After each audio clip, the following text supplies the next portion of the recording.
Il y a quelques années, Albert Jacquard, vous étiez venu parler à une classe d'école primaire. Et il y a une petite fille qui vous avait demandé « Monsieur, je voudrais devenir intelligente comme vous, comment faire ?» Qu'est-ce que vous lui avez répondu? C'était d'autant plus merveilleux que c'était une classe de SES, une classe pour les enfants qui sont réputés ne pas être doués. Alors je lui ai dit « Ta question est merveilleusement bien posée, tu fais preuve d'intelligence.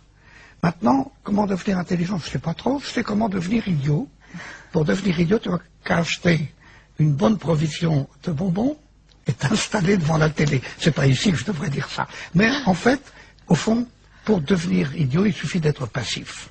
Pour peu à peu fabriquer son intelligence, il suffit, c'est toujours vrai, de faire fonctionner son cerveau. Il faut bien voir que ce cerveau est un outil extraordinaire. Les nombres sont tellement grands qu'on n'arrive pas à les imaginer, mais dans le cerveau d'un bébé qui naît, il y a de l'ordre de 100 milliards de petites cellules. On appelle ça des neurones. Et puis peu à peu, après la naissance, chacune de ces cellules envoie des protubérances vers les petits voisins. Et au total, arrivé à la puberté, 10 000 connexions par neurone.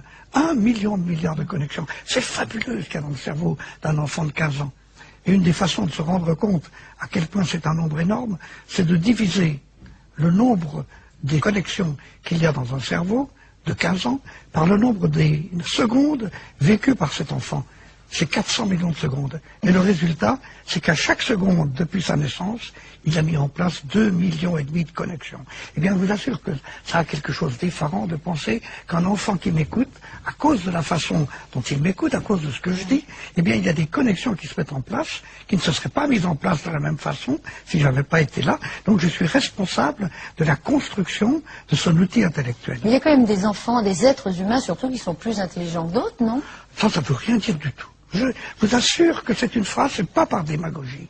Je ne suis pas plus intelligent qu'Einstein, ni moins intelligent, parce que cette comparaison n'a pas de sens. Bien sûr que mon intelligence n'est pas celle d'Einstein, parce que lui, il a été capable de trouver des choses que j'ai jamais trouvées. Bien sûr, mais quelle était la caractéristique de cet homme qu'on présente comme très intelligent?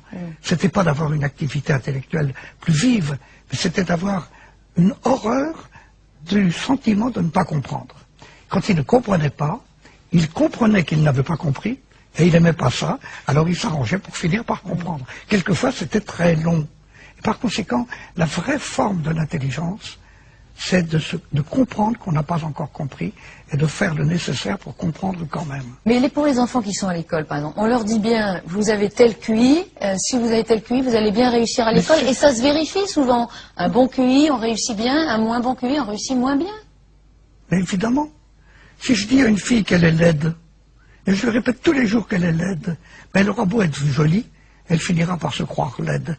Et puis elle prendra une drôle d'allure, et puis elle fera des grimaces, et puis elle deviendra laide. Et par conséquent, ça fait partie des prévisions qui sont autoréalisatrices. Il est criminel de dire à un enfant, tu n'es pas doué, tu n'es pas capable d'avoir un QI de temps et de temps, et par conséquent, tu vas rater. Ça n'est pas vrai ce que vous disiez tout à l'heure. On ne le vérifie pas. Simplement, on le provoque. Et par conséquent, il faut lutter là contre. Il y a un mot horrible qui a été inventé par les Québécois, le mot douance. Dire à un enfant, oh, toi, tu as de la douance. Mais celui d'à côté à qui on ne dit pas, il comprend que lui n'a pas de douance. C'est comme les dons, les douances. Alors il se prend pour un imbécile, ouais. Et il devient un imbécile.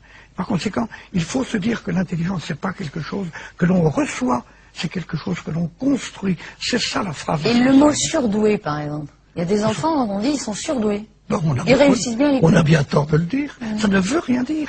Dans surdoué, il y a 2 syllabes qui sont toutes les 2 idiotes. Sûr, ça veut dire qu'il y a une hiérarchie. Or, il n'y a pas de hiérarchie de quelque chose aussi subtil que l'intelligence qui est multidimensionnelle. Et doué, ça laisse supposer que c'est un don de la nature qui fait qu'on est intelligent, ou un don de la société. Non, on est doué parce qu'on s'est donné à soi-même son intelligence.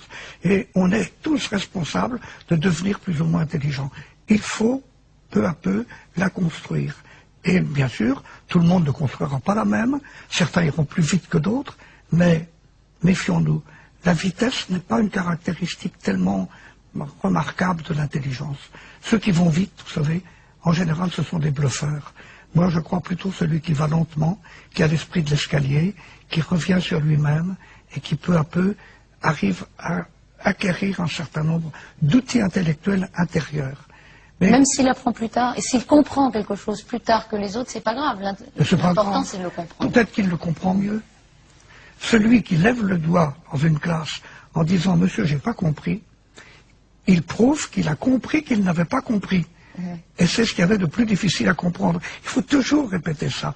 Et celui qui lève le doigt, qui n'a pas compris, il rend service à tout le monde. Parce qu'il amène le prof à recommencer. Et je le sais en tant que prof, il faut toujours recommencer.